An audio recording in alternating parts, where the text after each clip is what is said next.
कहते हैं जो श्री राम का नाम जपते हैं, निरंतर जो श्री राम का नाम जपते हैं वो सभी पापों से मुक्त हो जाते हैं।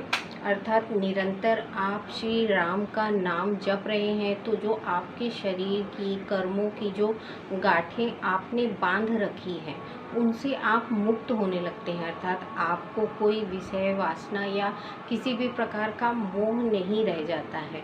तो इसी संदर्भ में कहा गया है कि जो राम नाम जपने के लिए हम प्रयत्न करते हैं, चाहे वो कितना भी बड़े से बड़ा पापी हो या दुष्कर्म करने वाला हो, वो व्यक्ति क्या करता है, यदि राम के नाम का स्मरण करने लगता है तो उसके जो पाप हैं उसको वो मुक्त करने लगते हैं, यानी उसके पापों को कम करने लगते हैं या उसको समझ देने लगते हैं, उसको अकल देने लगते हैं। यदि हम राम नाम का निरंतर अभ्यास करते रहते हैं तो एक दिन हम देखेंगे कि हमारे जो शरीर की जितनी भी गांठ है, हमारे मन में बंधन होते हैं, हमारे शरीर में बंधन होते हैं, हमारी नाड़ियों में बंधन होते हैं, जिन्हें हम गांठ कहते हैं। अलग अलग प्रकार के ये बंधन हमारे शरीर में बंधे होते हैं जो हमारे शरीर को क्या करते हैं, किसी भी प्रकार से मुक्त नहीं होने देते। देखिए, आप जब भी देखेंगे जितने भी लोग अधिक समय तक जीवित रहते हैं या बहुत लंबी उम्र जिनकी रहती है, वो लोग क्या करते हैं, उनके जो बंधन होते हैं वो जल्दी मुक्त नहीं होते। वो अपने परिवार से ज़्यादा अटैच रहते हैं, वो अपने बच्चों से ज़्यादा अटैच रहते हैं, तो उनके जो बंधन हैं वो कभी मुक्त नहीं हो पाते। और होता क्या है, फिर अगला जो जन्म लेते हैं, जैसे उनकी मृत्यु हुई और फिर वो अगले जन्म में जब जन्म लेते हैं तो फिर से उनकी वही यात्रा शुरू होती है। क्यों? क्योंकि पिछले जन्म में आपकी जो आसक्तियाँ थी और आपके बंधन थे वो उसमें आप मुक्त नहीं हो पाए। जब आप इस जन्म में इन बंधनों से मुक्त नहीं हो पाएंगे तो फिर से आपको अगला जन्म जो होगा या मिलेगा, फिर से आपको वही कार्य करना पड़ेगा। इसीलिए कहते हैं कि इसी जन्म में आप बंधन से मुक्त हो जाइए। अर्थात बंधन से मुक्त होना ऐसा नहीं है कि आप सारे कामकाज को छोड़कर आप सिर्फ सन्यासी ही बन जाएं, ऐसा नहीं कह रहे। कहने का मतलब है कि कर्म आप करो पर कर्म के प्रति जो आसक्ति है आपकी वो मत रखो कि मैं ये कार्य करूँगा क्योंकि मेरे लिए ज़रूरी है। मेरे लिए कुछ ज़रूरी नहीं है। क्यों? क्योंकि जो आपको बनाया है जिसने, उसके द्वारा आपके जो सारे कार्य हैं वो तो पूरे होना ही है और जो उन्हें फल देना है वो पहले से निश्चित है। इन सारी चीज़ों को जब हम छोड़कर सिर्फ राम नाम में जुटते हैं तो हमारा क्या होता है, कल्याण होना शुरू होता है। यानी हमारी अपनी कुछ लालसा जो है वो नहीं रह जाती। अब हम जो कार्य कर रहे हैं वो सिर्फ एक कर्म समझ के कर रहे हैं कि हमारे कर्मों को हमें करते चलना है, हमें रुकना नहीं है। रुकेंगे तो हम पतन हो जाएगा हमारा। और हम जब चलते रहेंगे तो लाइफ क्या होगी, आगे बढ़ती रहेगी, पर उसमें हमारे कर्मों में हमारा कोई स्वार्थ नहीं होगा। जिस कर्म में हमारा खुद का स्वार्थ नहीं होता है उस कर्म को भगवान जल्दी सफल करते हैं। एक कथा के द्वारा समझिए। एक जंगल में एक व्यक्ति बहुत ही प्यासा था। वो प्यास के मारे इतना तड़प रहा था कि उसको ऐसा लग रहा था कि कहीं से मुझे 2 घूंट पानी मिल जाए ताकि मेरी तृष्णा जो है वो शांत हो सके। ऐसा सोचकर वो चलता रहा तो कुछ दूरी पर जाकर उसे एक समुद्र दिखाई दिया। जब उसे समुद्र दिखा तो उसने क्या किया, उस समुद्र के पानी को पीना चाहा। उसने जब पानी पीने की कोशिश की तो उसे इतना खारा लगा वो पानी कि उसको पीकर नहीं हुआ। फिर भी उसने अपने गले की तृष्णा मिटाने के लिए थोड़ा सा पानी पिया, ग्रहण किया।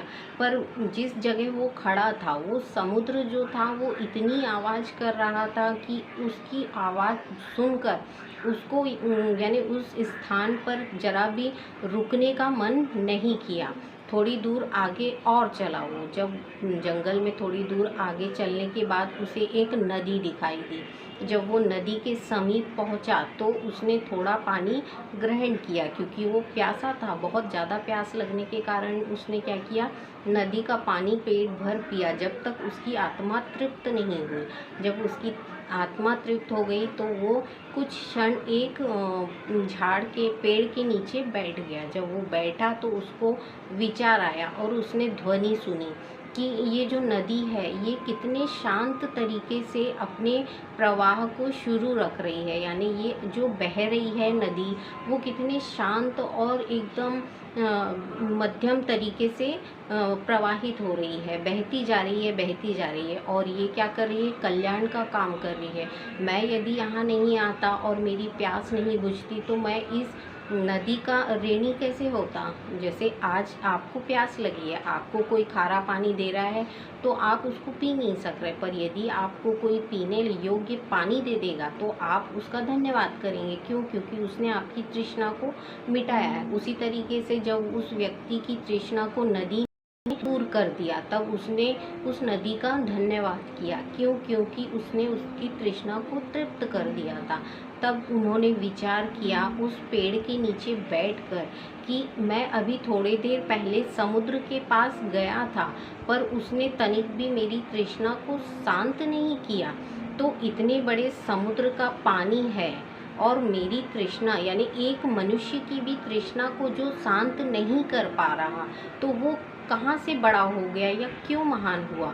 तो उसने यही सोचा कि जब समुद्र का पानी किसी की प्यास को बुझा नहीं सकता तो वो महान कैसे, जबकि एक नदी जो एकदम धीमी गति से मध्यम गति से बह रही है, किसी प्रकार के कुछ भी यानी ये नहीं करती, यानी उसको घमंड नहीं है कि मैं नदी हूँ, मैं सबकी प्यास बुझा रही हूँ, ऐसा कुछ घमंड नहीं कर रही है। सिर्फ अपने कर्मों में शांत तरीके से लगी है और जितने भी राहगीर आते हैं उनकी तृष्णा को ये तृप्त कर रही है। तो ये नदी है, ये कितनी महान है, या नदी का पानी कितना पवित्र है और महान है जो लोगों की तृष्णा को मिटा रहा है। तो एक समुद्र से बेहतर एक नदी है।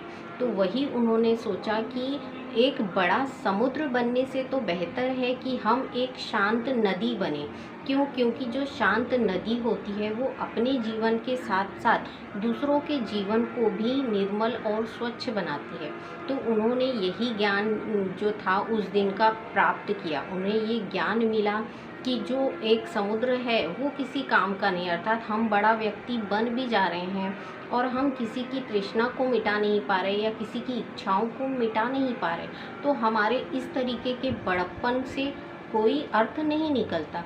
यदि हम शालीनता से, सभ्यता से एक निर्मल नदी बन जाते हैं और लोगों के काम में सहयोग देने लगते हैं, लोगों के काम में आ सकते हैं, तो हम ऐसा क्यों नहीं बने।